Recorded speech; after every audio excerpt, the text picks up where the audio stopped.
A inteligência artificial é um dos maiores avanços tecnológicos que a gente está tendo nas últimas décadas. Mas ela traz problemas também ao mesmo tempo.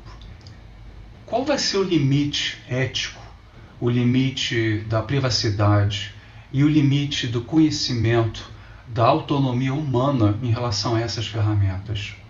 Como é que o setor jurídico vai conseguir estabelecer leis para uma tecnologia que se acelera tão mais do que as próprias leis?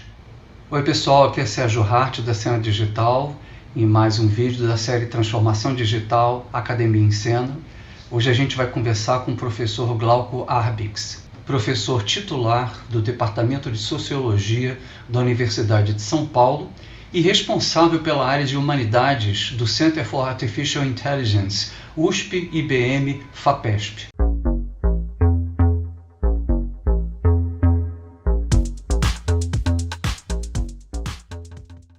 E se você ainda não assinou o canal, por favor, considera, deixa o seu like aqui e aperta o sino para que você possa acompanhar todas as discussões estratégicas sobre transformação digital no Brasil. O professor Glauco, além disso, ele é coordenador do Observatório de Inovação do Instituto de Estudos Avançados da USP e da Rede de Pesquisa Solidária contra a Covid-19. Ele foi presidente da Agência Brasileira de Inovação, FINEP, e presidente do Instituto de Pesquisa Econômica Aplicada, IPEA, de 2003 a 2006.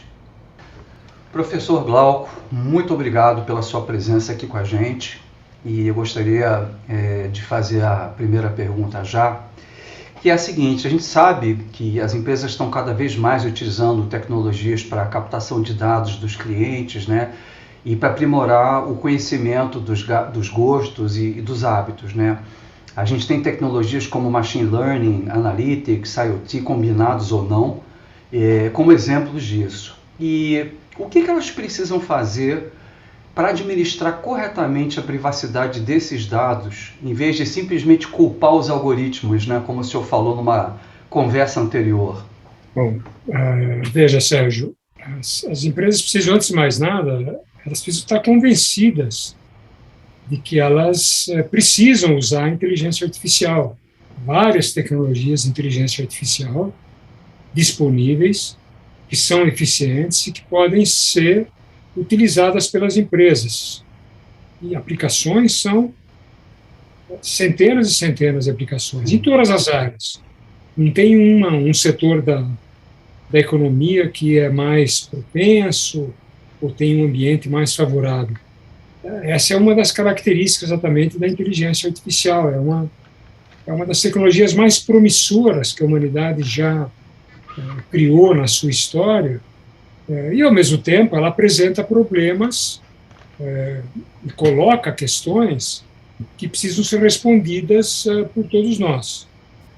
Você pergunta sobre o que elas precisam fazer. Então, eu disse, olha, elas têm que dar um passo para avaliar o apetite delas, a curiosidade delas e a possibilidade delas, para saber se elas querem ou não enfrentar soluções novas.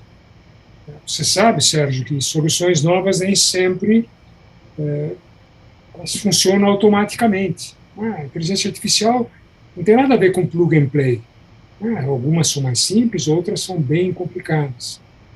Durante muito tempo, a inteligência artificial ela trabalhou muito voltada para a parte técnica, né? Ela desenvolveu algoritmos, os computadores se tornaram mais rápidos, com uma capacidade de armazenamento maior, uma capacidade de processar esses dados, né? Mas foi somente assim, nos últimos 10, 12 anos em que houve uma explosão, exatamente porque os computadores são outros, a quantidade de dados que circula pelo mundo e em cada país, em cada área, é gigantesca. E isso deu para a inteligência artificial um alimento, um combustível muito forte para que ela conseguisse dar os saltos que ela está dando. Então, o primeiro passo é a empresa, em especial a sua liderança, porque sem a liderança não vai funcionar, ela tem que estar muito segura que ela precisa e que ela quer dar esse passo. O segundo ponto é ela abrir oportunidade para os seus funcionários de olharem as mais diferentes técnicas de inteligência artificial e para eles poderem solicitar, contratar, trabalhar em conjunto com profissionais qualificados. Entende? A inteligência artificial, você precisa criar soluções que são muito adequadas ao seu modelo de negócio, aquilo que são os seus produtos, né? E elas precisam ter um padrão de eficiência, um padrão de qualidade, um padrão de transparência que dê ao consumidor tranquilidade, que a IA não vai prejudicá-lo. Esse é o grande ponto. A inteligência artificial precisa ser confiável. E para ser confiável, ela tem que ser transparente, ou seja, as pessoas que utilizam, seja dentro da empresa, seja fora da empresa, e especialmente os consumidores que estão no mercado, elas precisam ter a certeza que a inteligência artificial vai ajudá-los de alguma maneira, ou a resolver um problema, ou a equacionar um problema, ou a agilizar os seus processos, ou a tornar os seus produtos melhores, mais dinâmicos e mais propensos a melhorar a performance, o desempenho da empresa, ou mesmo melhorar os instrumentos que as pessoas individualmente utilizam. Então, veja, a empresa tem que estar confiante que a inteligência artificial é uma solução adequada para ela. Eu digo isso para você porque aqui no Brasil, infelizmente, o número de empresas, apesar de crescente, que se utiliza a inteligência artificial, ainda é pequeno, perto do universo de empresas. Mais ainda, muitos empresários, muitas lideranças empresariais, acreditam que se trata de uma moda, que não é alguma coisa para nós, que não é para brasileiro, né? Que nós somos mais modestos. Essa avaliação que reserva ao país e às empresas, inclusive as próprias empresas, um lugar apenas de segunda categoria, ele não condiz com a realidade da inteligência artificial. A inteligência artificial é exatamente a beleza dela, é exatamente possibilitar que as empresas, as economias, os seus vários segmentos, os países, eles consigam aproveitar oportunidades como nunca conseguiriam sem a inteligência artificial. Essa é a maravilha da tecnologia que a gente está lidando. Ela permite você saltar etapas. Ninguém aqui, uma empresa no setor metal mecânico, não precisa passar pelos grandes passos que a General Electric deu, ou na área de energia. Ninguém precisa reproduzir empresas gigantes que aprenderam ao longo de décadas. A inteligência, ou na área de saúde, né, a inteligência artificial exatamente, ela favorece essa evolução, ela acelera o desempenho das próprias empresas e ela pode trazer benefícios muito grandes desde que ela seja bem usada. Se ela for mal utilizada, Sérgio, o que acontece é que nós vamos ter produtos não tão confiáveis, a precisão deles vai cair, o rigor, a qualidade. A gente, do ponto de vista social, se a gente utilizar mal a inteligência artificial, nós podemos ter a reprodução ou mesmo a ampliação das desigualdades sociais, a gente pode suscitar sistemas de preconceito, linguagem de ódio, como a gente vê muitas vezes pelas mídias digitais. Então, é fundamental que as empresas percebam e elas têm que ter confiança.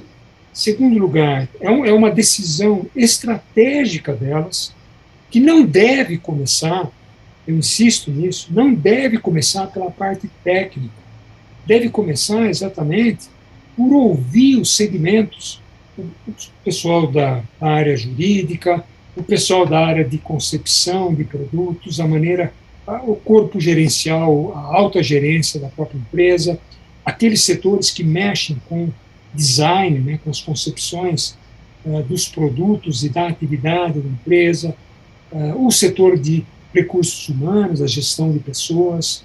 Então, ela tem que começar a ouvir para a empresa começar a criar exatamente uma cultura diferente. Eu até diria para você, no caso do Brasil, é uma contracultura da inovação, e no caso, uma inovação bastante avançada, né, que pode levar as empresas a darem saltos que elas não conseguiriam imaginar sem a própria inteligência artificial.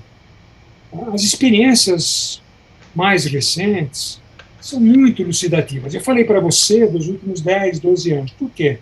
Porque a inteligência artificial, existem várias tecnologias de inteligência artificial. Debaixo desse guarda-chuva, a gente encontra várias técnicas e tecnologias que se abrigam debaixo do rótulo, né, da classificação de inteligência artificial. Mas foi exatamente a machine learning, a aprendizagem de máquina, que deu saltos muito grandes a partir de 2010, 2011, depois a deep learning, que começou a ser desenvolvido na Inglaterra, uma empresa chamada DeepMind, que hoje faz parte do conglomerado da Alphabet. As técnicas de machine learning, de deep learning, que se utilizam de engenharia sofisticada e de alta estatística, de estatística avançada, são essas técnicas que foram e são responsáveis pelo salto que a inteligência artificial deu nos últimos anos. Existem várias outras, mas nessa área, machine learning e deep learning, esses são os principais instrumentos exatamente da inteligência artificial. Eles permitem encontrar padrões, você identifica padrões, permitem você fazer previsões, permitem exatamente você avançar enquanto empresa na preparação de cenários, permitem você trabalhar com os dados de uma maneira como seria impensável nos últimos 15 anos, né? Porque dados eles sempre existiram, né? Só que existiram manualizados, né? Cartões, papel. Qualquer hospital tem milhares de dados desestruturados, as empresas de comércio, de varejo, as exportadoras, os bancos. No entanto, a machine learning tem exatamente essa capacidade de invadir esses acervos e conseguir pôr um pouco de ordem, vamos dizer assim, na bagunça estrutural que fazem parte dos dados. A esmagadora maioria, eu estou falando em nome de pesquisas que a Confederação Nacional da Indústria fez, a maioria esmagadora das indústrias, no caso da indústria manufatureira, ainda está vivendo uma situação em que não sabe o que fazer com seus próprios dados. E precisam saber o que fazer. Então, veja, não adianta ela falar assim, eu vou contratar um algoritmo. Para cada caso, para cada fase do seu modelo de negócio, ela vai precisar desenvolver aplicações específicas. Não há um algoritmo do tipo, como dizem os americanos, one size fits all, né? Um algoritmo que é uma espécie de pedra filosofal que resolve todo e qualquer problema. Não existe isso. Então, ela precisa equacionar muito bem o que ela quer resolver. Ela quer encontrar padrões, ela quer comparar padrões para perceber se o padrão dela é uma anomalia ou apresenta distorções. Ela precisa saber se ela quer acelerar os processos, que evidentemente a machine learning ajuda. Então, aqui a gente tem tipos muito específicos. Eu vi recentemente uma entrevista com o cientista-chefe da empresa Moderna, cuja vacina nem está aqui no Brasil, uma vacina chamada de RNA recombinante, em que ele fala assim, olha, não pense vocês que nós temos um algoritmo que faz a vacina. Você tem um algoritmo que faz o matching entre moléculas e as várias cepas de vírus. Você tem algoritmos específicos para fazer testes, né? O teste 1, 2, 3, 4. Você tem algoritmos específicos exatamente para comparar, acompanhar e verificar a confiabilidade do teste. Ele diz, olha, tira da cabeça a ideia de que a inteligência artificial é um milagre, porque isso atrapalha as empresas, né? Porque elas vão falar, bom, mas como é que eu vou fazer um milagre se eu mal consigo ter musculatura para acertar as minhas contas? Então, ela tem que determinar os problemas, ela tem que aprender a saber o que ela precisa resolver. No caso dos dados, é exatamente isso. Ela tem que contratar especialistas, profissionais, que entendam da Lei Geral de Proteção de Dados, especialistas que estão acostumados a trabalhar com todas as restrições que se pode fazer, e ela tem, antes de tudo, que aprender a respeitar os seus usuários, os seus consumidores. Porque proteção de dados é exatamente isso. É evitar que uma empresa pegue dados das pessoas, que não são da empresa, são das pessoas, e acabe vendendo esses dados, que é o que acontece de forma muito comum, né? Ou acontecia, pelo menos, porque o Brasil acabou aprovando uma lei de inspiração europeia, que é a Lei Geral de Proteção de Dados, que é mais restritiva do que a legislação americana. E, do ponto de vista da lei, há limites muito fortes para as empresas trabalharem com esses dados. Porque, senão, a gente vai enfrentar problemas de outro tipo, não só os legais, penais, né, mas também problemas éticos, morais. São problemas em que as pessoas que trabalham com aquela empresa, ou que compram, os usuários dos seus produtos, exatamente vão perceber que aquilo que estão oferecendo para ela não é confiável. Ela tem... Isso, inclusive, me leva a uma reflexão que é a nossa segunda pergunta, né, nessa linha. Né? A gente sabe que a velocidade do avanço tecnológico é muito maior do que o avanço legal. E quais são os principais desafios que o senhor vê na instância jurídica, né, para poder enfrentar esse avanço tecnológico todo e tentar regular isso? A gente tem casos assim incríveis, né? Tem uma boneca na Alemanha que tinha câmera, que falava já com alguma inteligência artificial com as crianças e que gravava as conversas e depois remetia isso para a fábrica, as imagens da criança, né? E ela foi proibida na Alemanha, né? Tem a história do Google Street View também, que na Inglaterra houve uma revolta das pessoas numa cidade porque eles não queriam que aquele carrinho que andava pela rua ficasse monitorando as pessoas, né, e alimentando os algoritmos do Google, né? Como que o setor jurídico vai fazer frente a um avanço tecnológico desse? Olha, Sérgio, você coloca questões super procedentes. Veja, na primeira avaliação, lembre-se, as leis quase sempre vêm depois dos fatos, né, para resolver, equacionar, ou colocar restrições ou incentivos, né? Então, no caso da inteligência artificial, ela está acontecendo exatamente isso. Você tem toda a razão.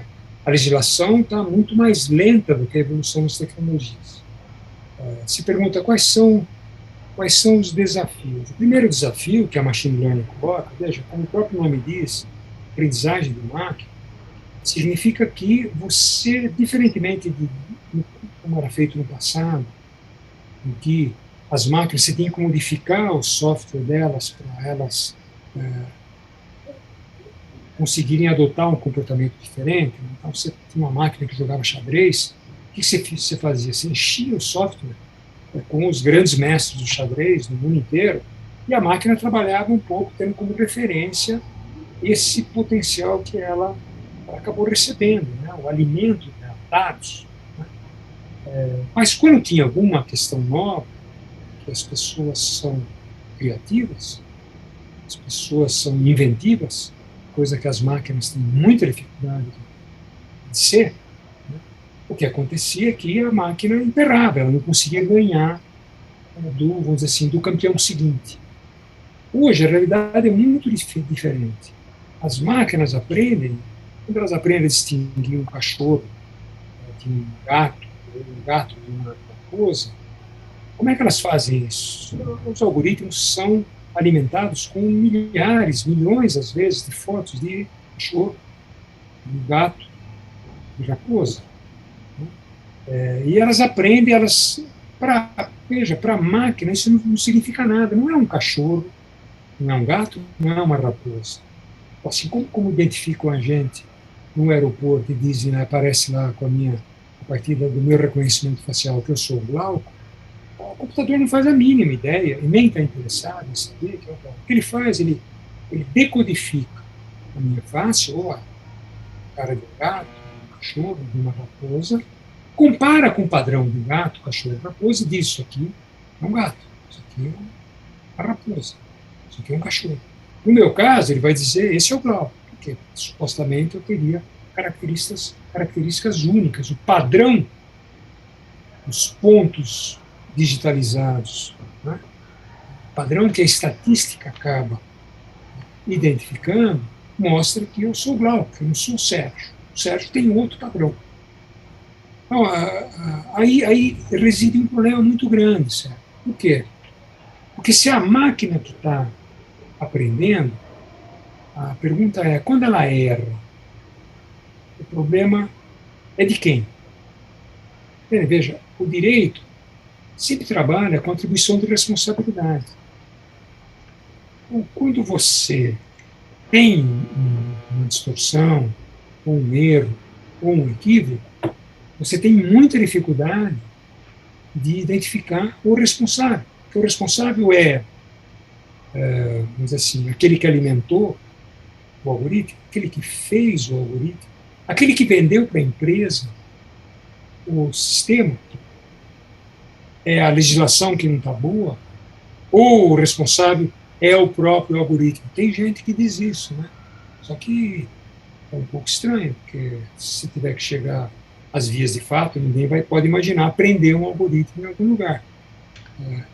Mas esse é um problema que o direito no mundo inteiro tem muita dificuldade de resolver. Tem um advogado, desculpe, professor de direito e de ética da Universidade de Oxford. Ele é de origem italiana, ele chama-se Luciano Floridi.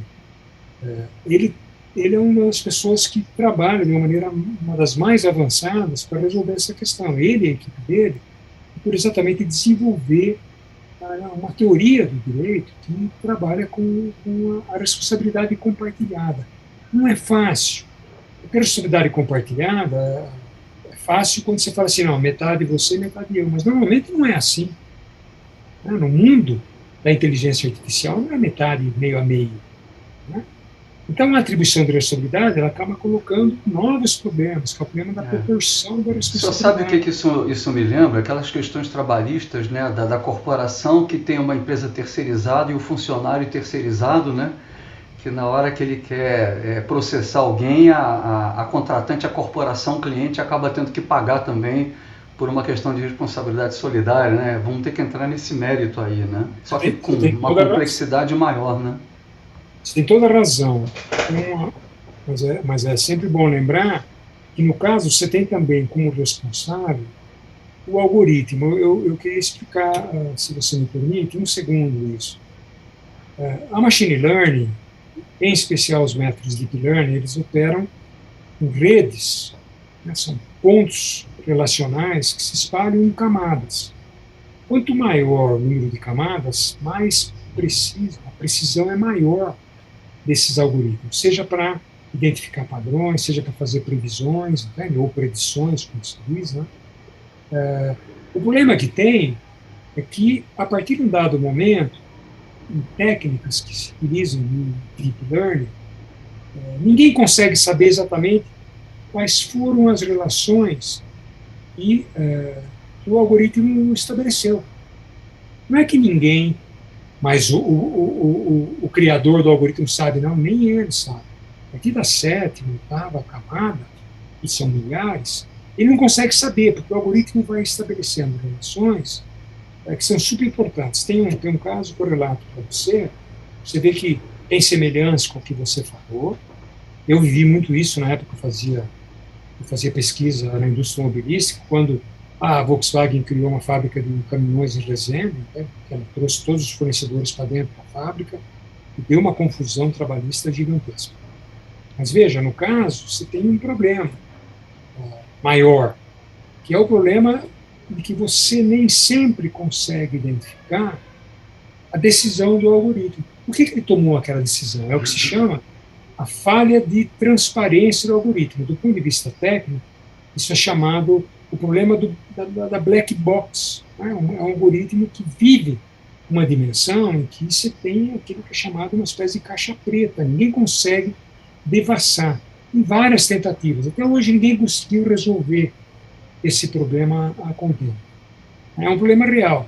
Então, a pergunta, veja, eu vou colocar a pergunta de uma maneira diferente para você. Tudo bem, você identificou, eu trabalhei com você, montamos uma empresa, fizemos um algoritmo, Glauco e Sérgio, a gente ajudou as empresas compraram, confiaram na gente, e de repente o algoritmo começa a estabelecer relações que nem você, nem eu, nem a empresa conseguem identificar, porque ele não é transparente, é opaco.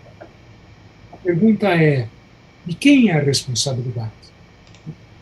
A gente pode falar assim, mas isso é no terreno da teoria.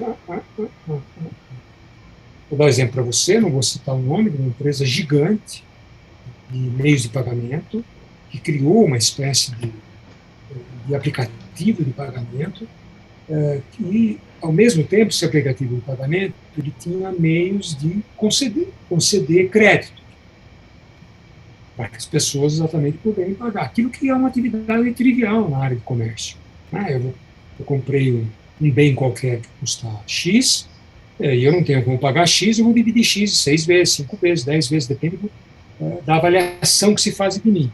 O que aconteceu? Descobriram, Sérgio, que o aplicativo estava discriminando mulheres e negros. Ele dava para eles, tanto para as mulheres quanto para os negros, ele ranqueava mulheres e negros em um nível muito mais baixo do que os outros, os brancos e homens. E sabe qual foi a defesa da empresa?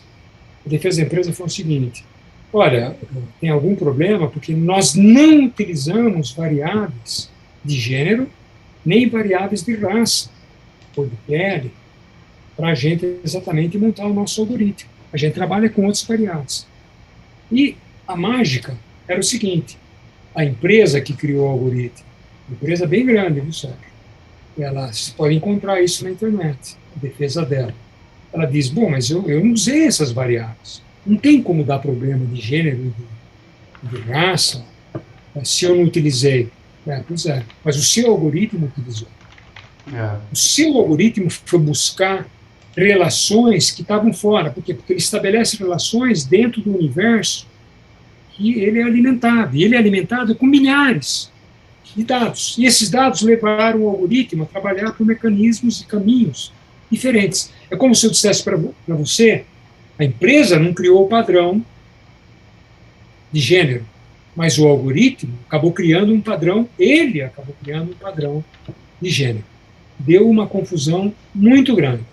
É um caso que a gente o tempo todo está estudando, não tem uma solução clara para isso. O que você tem é que, a partir do momento que você identifica o problema, você começa a trabalhar no monitoramento exatamente para tentar eliminar essas distorções. Mas veja, as distorções estavam no banco de dados. Você vai montar o banco de dados de quem vai no dentista no Brasil? Quem que vai ao dentista no Brasil? Quem tem dinheiro. Geralmente, quem tem dinheiro no Brasil é mais branco do que negro, ou pardos, ou qualquer outra caracterização. Os algoritmos, eles vão ter viés. Você tem como contrabalançar? Você tem. Aqui está um segundo problema que eu coloco para você. Você perguntou quais são os problemas. A partir do momento em que o algoritmo, ele acaba, pela sua dinâmica relacional, ele acaba criando padrões não previstos, nem por mim, nem por você, a pergunta é, como responsabilizar o Sérgio e o Glauco? Ou a empresa que comprou o nosso algoritmo, aquela que se utiliza, um sistema de reconhecimento facial, um sistema de identificação de tumores. Como que a gente... Então, se pergunta, esse é o segundo ponto super importante que o direito tem que resolver. É como se eu dissesse para você, o direito tem que resolver problemas de toda a ordem, tem que resolver problemas das empresas fraudulentas, é óbvio, É óbvio, o sistema legal existe para isso, para inibir fraudes, mas ele tem também que inibir distorções provocadas pela própria tecnologia, não só pelo uso. Né? E esse é um ponto que não é fácil, ele é difícil, que você não resolve, Sérgio, com um código de ética. É importante? Eu fiquei muito impressionado também com algumas entrevistas que eu fiz. Eu entrevistei uma startup americana, que agora está no Brasil, e ela trabalha para validação de cadastro de pessoas que se inscrevem nas instituições financeiras. Então a pessoa dá o endereço dela e esse startup ele verifica pelo telefone da pessoa celular quais são as antenas de celular pelas quais essa pessoa passa, para confirmar que ela mora onde ela está dizendo, ou seja, você através dos registros de conversa, você vai até as antenas do celular e você pega essas informações. Eu não sei se eu conhece esse tipo de verificação, mas eu acho assim super... Por você, a conversa preliminar nossa, você me contou esse caso. E tem um segundo caso também, que eu li recentemente, sobre um sistema de credit score de uma empresa que fez um teste na África, na Quênia e na Tanzânia, com 150 mil clientes, para dar crédito pelo celular. O que eles verificam nisso? Eles verificam, por exemplo, o que eles consideram bom risco? Pessoas que fazem mais ligações à noite, pessoas que têm um alto volume de texto no WhatsApp delas e pessoas que jogam. Olha que interessante. E como lado negativo, são pessoas que mandam mais mensagem do que recebem, pessoas cuja bateria está sempre acabando e pessoas que têm viagens infrequentes. Eles acham que são pessoas que têm baixo padrão financeiro. Então, se a gente olhar esses critérios também, né, de certo modo, isso é maquiavélico, né? Você estabelecer essa ética de aprovação de crédito com critérios desse tipo, você não acha? Muito forte, completamente de acordo com você. Veja, imagine a empresa Glauco Sérgio fazendo um algoritmo de crédito para utilizar um grande banco de dados. A pergunta, você encontra distorções do banco de dados, a pergunta é: quem define o padrão de correção desse banco de dados? Porque uma coisa é quando você tem uma atividade técnica, entende? Então, você quer comparar um tumor com outro tumor, tudo bem, você quer encontrar uma rachadura, uma microtrinca num duto de uma petroleira, ou então uma microtrinca ou microtrincas em viadutos para ver a segurança dela. Outra coisa é quando você está trabalhando com dados das pessoas. Que não são normalizados, né, vamos dizer assim. Isso Sérgio, como é que é? Eu e você, nós vamos definir, nós que somos programadores, nós vamos definir que o banco de dados tem que ter 20% de mulheres, 40%, 50%, tem que ter... Como assim? Quem define isso? Entende? Quem define que tem que ter 15% de pardos? Quem define que tem que ter 60% de brancos? Como é que você encontra o equilíbrio, né, uma visão equilibrada para você definir a qualidade do banco de dados? Sérgio, esse é um problema que as empresas que se utilizam de inteligência artificial, elas enfrentam no dia a dia. Você pode pegar o sistema bancário, todas elas têm centenas, quando não milhares de pessoas fazendo um trabalho oculto. Eles são chamados de ghost workers. Né? São aquelas pessoas que você não vê. A gente fica muito maravilhado com a inteligência artificial, né? Com a alta capacitação, alta qualificação, técnicos que falam inglês, mas se tem um trabalho de tagueamento, de pôr assim, o selinho para dizer isso aqui é um gato, isso aqui é um cachorro, isso aqui é uma raposa, esse é um trabalho diário, dioturno que é feito. Daí você pergunta assim, mas elas estão se baseando para fazer esse tagueamento no que exatamente? Os critérios dela. Os critérios dela. Eu vou te dar um exemplo, se você me permite, dar um exemplo que cria dilemas. Eu não estou querendo retomar, mas o dilema do carro sem motorista, ele é utilizado intensivamente, extensivamente pela inteligência artificial. Por quê? Porque ele coloca dilemas muito fortes, né? O carro sem motorista, ele enxergou errado e ele entrou à direita, atropelou pessoas. Bom, ele percebe a tempo, ele teria que ir para a esquerda ele vai atropelar jovens, à direita, idosos. Como é que é feita a discussão? Ele tem que atropelar idosos que já viveram muito? Ou ele tem que atropelar as crianças que ainda nem tiveram, não estão ocupando nenhum lugar na sociedade? Né? Daí você fala assim, pô, é um dilema, é um dilema. Vou dizer para você qual é o resultante que tem hoje. Sabe qual é o resultado que nós temos hoje? As empresas estão decidindo por conta própria, na ausência de uma regulamentação pública coerente e consistente, elas estão decidindo o que é melhor para elas. Sabe o que é melhor para elas? É o seguinte, olha, eu vou sempre defender o meu cliente que comprou o carro que eu vendi. O que significa que ele vai tomar a melhor decisão para preservar o meu cliente. Ou seja, se eu vou entrar à esquerda e atropelar alguns, se eu vou entrar à direita e atropelar outros, não tem a menor importância para mim. A importância é, eu vou entrar para a direita ou para a esquerda, ou vou acelerar, ou vou desacelerar, vou brecar, sempre relacionado à defesa do meu cliente. Veja, isso não é um critério público, isso é um critério, vamos dizer assim, empresarial, comercial, mas ele está prevalecendo. Por quê? Porque se tem a ausência da definição e da regulamentação pública. Isso tem quebrado a cabeça de policy makers, de advogados, de todas as pessoas que mexem com regulação no mundo inteiro. Se você tiver tempo, sugiro que você entre, as empresas podem fazer isso, entrarem no Office de Ciência e Tecnologia dos Estados Unidos, eles estão fazendo sistematicamente workshops públicos. Você pode entrar e assistir vários daqui do Brasil. Eles fazem audiências públicas com especialistas para discutir esses problemas. Né? E é bacana ver a maneira como eles estão à procura de respostas. Né? Perfeito. Porque nem sempre é fácil fazer. Esse é um dos motivos, Sérgio, que muitas vezes dificulta a incorporação da inteligência artificial nas estratégias empresariais.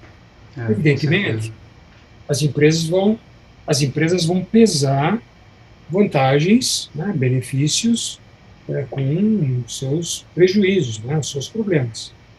Eu acho que tem um paradoxo também significativo, se a gente pegar o caso do Google, né, que dizem que foi o pai do capitalismo de vigilância, né?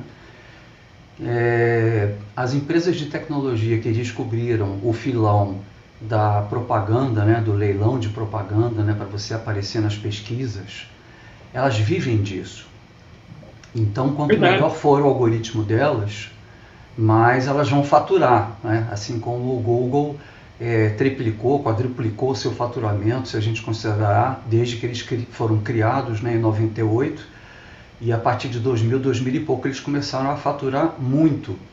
E para isso, né, você começa a esbarrar nos limites éticos, que é o faturamento da empresa, o interesse dela, capitalista, e a preservação da individualidade das pessoas. Né? Eu acho que isso aqui é uma questão inerente ao sistema capitalista, né? Até que ponto você coloca o lucro na frente da privacidade e da autonomia das pessoas. Né? Isso é uma questão muito presente. E eu queria aproveitar e também gostaria que o senhor falasse um pouco da gente também do seu centro aí de inteligência artificial, né, que está por trás aí de tantas pesquisas bacanas aí. Queria que o senhor compartilhasse com a gente um pouco também de como é que está estruturado, qual é o objetivo dele, quais são os principais projetos que o senhor tem participado. O senhor pode compartilhar um pouquinho? Claro que posso, prazer. Só fazer uma referência ao ponto anterior, tem um livro, você certamente conhece, da Shoshana Zuboff, que fala exatamente do capitalismo de vigilância. Ela tem um pouco de obsessão pela Google, porque todas as empresas que trabalham com esse tipo de tecnologia, todas as outras que a gente conhece, elas vivem esse dilema eterno, esse dilema entre o faturamento, entre você potencializar os seus ganhos e, ao mesmo tempo, você oferecer na bandeja uma parte da privacidade das pessoas. Esse é um problema eterno. Todas elas vivem esse dilema. E para o qual, digo-se de passagem, nós não temos grandes soluções. Os países não têm grandes soluções. Veja, se perguntou do meu centro. Bom, primeiro, o centro, eu não sou coordenador do centro, sou coordenador da área de humanidades do Centro de Inteligência Artificial, USP, FAPESP, IBM. Fruto de uma parceria entre a minha universidade, a Universidade de São Paulo, a FAPESP, que é a Fundação de Amparo à Pesquisa do Estado de São Paulo, e a própria IBM, que é essa gigante de tecnologia. É um projeto de 10 anos, está envolvendo quase 200 pesquisadores, só aqui da USP, mas também tem pesquisadores de outras universidades, tem gente do ITA, tem gente da PUC, gente do Mackenzie, gente da Unicamp, envolvidos da Unesp, envolvidos diretamente nas nossas atividades. Nós trabalhamos praticamente com as áreas de machine learning, deep learning, com processamento de linguagem natural e com toda a parte de conhecimento simbólico.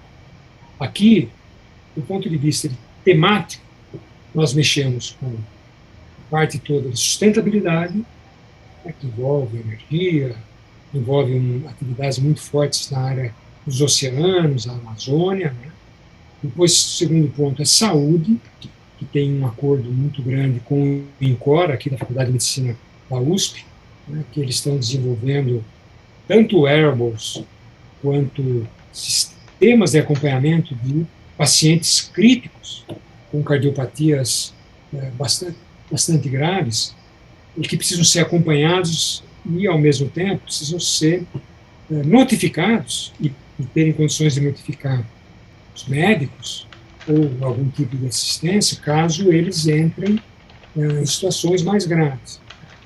E o terceiro ponto é a agricultura de precisão, é a agricultura da fazenda integrada, que tem gente aqui da Luiz e Queiroz, tem gente de várias áreas envolvidas com esse tema. O nosso centro é multidisciplinar, viu, Sérgio? Ele integra muita gente. A nossa área, que é a área de humanidades, nós trabalhamos no mercado de trabalho. Esse é o principal... Sérgio, desculpe interromper, passou um avião aqui. Vou retomar, tá? Não tem problema. A área que eu coordeno é a área de humanidades do Centro de Inteligência Artificial da USP, tem sua base dentro da USP. Essa área de humanidades tem alguns projetos prioritários, toda a área de trabalho, tanto nas mudanças do modo de trabalhar, quanto na questão do emprego, porque todo sistema que automatiza, ele acaba sendo o poupador de emprego.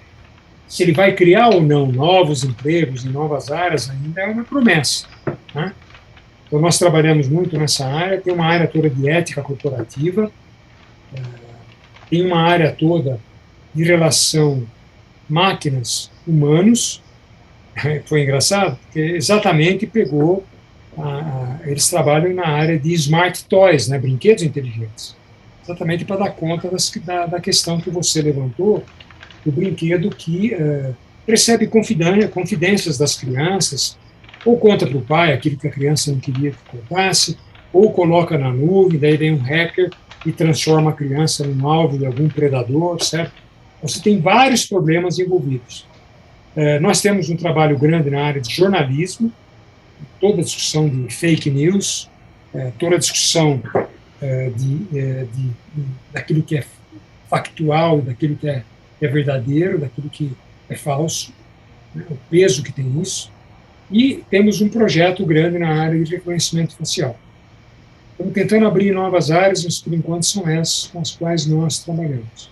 E podemos trabalhar, apesar do centro ser baseado na USP, ser financiado em parte pela IBM, um projeto de 10 anos, o nosso centro trabalha com várias outras empresas. E a gente pode receber não só encomendas, como pode receber exatamente projetos, né, em conjunto. Nós temos condições de desenvolver projetos em conjunto, nacionais e internacionais. Acabamos de realizar, na semana passada, na nossa área, o primeiro seminário internacional de humanidades, cujo título era Inteligência Artificial, Impactos Sociais e Democracia. Nós pudemos contar com um pesquisador da Universidade de Edimburgo, né, na Escócia, que é uma super referência mundial. Contamos com o chefe, coordenador da área de ética do Instituto Alan Turing, no Reino Unido, lá em Londres. Tivemos uma professora que é estrela ascendente Genevieve Bell, na Universidade Nacional da Austrália, e tivemos debates muito fortes, tivemos papers apresentados, nacionais e internacionais, tivemos a participação de muita gente. Para você ter uma ideia, nós tivemos mais de 1.000 inscritos no seminário. O seminário foi muito fragilmente convocado, nós não temos grandes recursos para fazer essa convocação, e o seminário tem muito, ele carrega muito no aspecto da pesquisa, né, que sempre é um aspecto acadêmico. Mas tem muitas empresas que participaram, que acompanharam. Todos os nossos vídeos estão disponíveis no YouTube da USP. Vocês podem acessar e acompanhar todas essas palestras e esses debates que a gente desenvolveu. Então, veja, a nossa atividade é muito intensa. Só na área de humanidades, Sérgio, nós temos mais de 100 pesquisadores. São pesquisadores que não ganham nada, eles estão construindo suas carreiras acadêmicas de pesquisa e estão trabalhando junto com engenheiros, com matemáticos, estatísticos, né?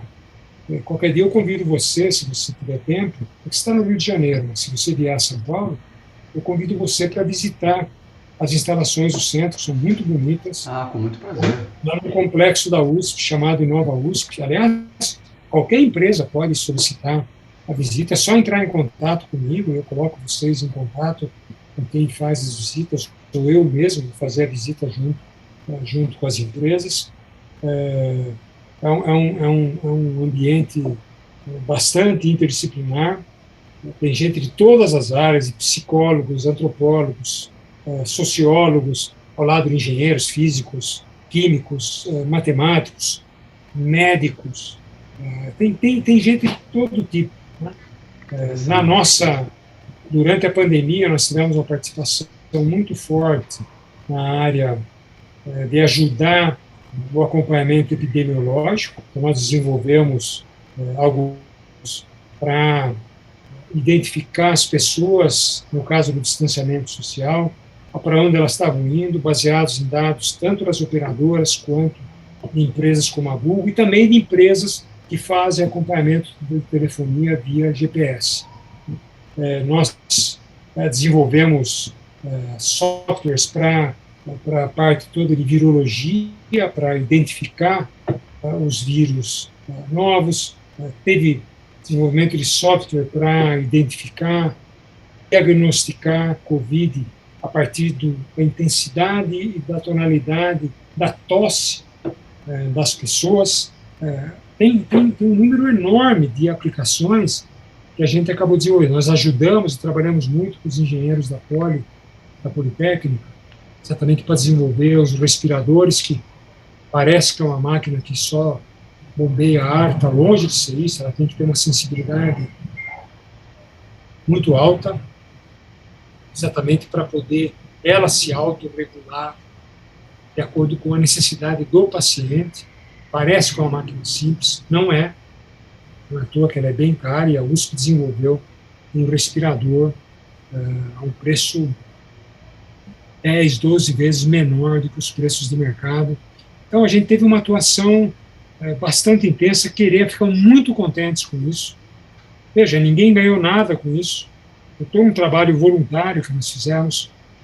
Nós ajudamos a combater a pandemia com os nossos instrumentos, com as nossas ferramentas. Poderíamos fazer mais? Com certeza.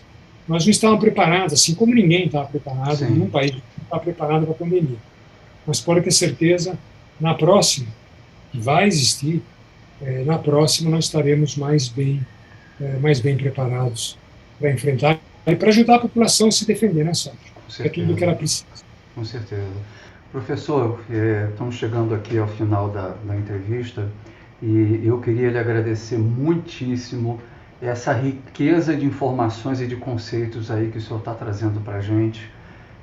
Eu acho que esse é um recado muito importante para os executivos das empresas que precisam conhecer. Em primeiro lugar, eles têm que saber o que é a inteligência artificial. Segundo, para que eles querem usar ela. E terceiro, como se preparar para assumir as responsabilidades inerentes, né, a uma tecnologia que ainda está sendo pesquisada e descoberta e que também está em constante evolução, né? Eu acho que foi um recado extremamente importante E também gostaria de me despedir do senhor e me despedir também do pessoal que está assistindo a gente. Mais uma vez, então, reiterar que quem não se inscreveu no canal, por favor, considera. Isso é muito importante aqui para o canal da Cena Digital. E pressionar aqui o sino para poder acompanhar discussões, né, e pessoas com o nível do professor Glauco Arbix aqui, que está falando sobre inteligência artificial, para a gente estar fazendo essa grande gentileza de compartilhar com a gente o seu conhecimento. Muito obrigado mais uma vez e obrigado, até a próxima aí para todo mundo.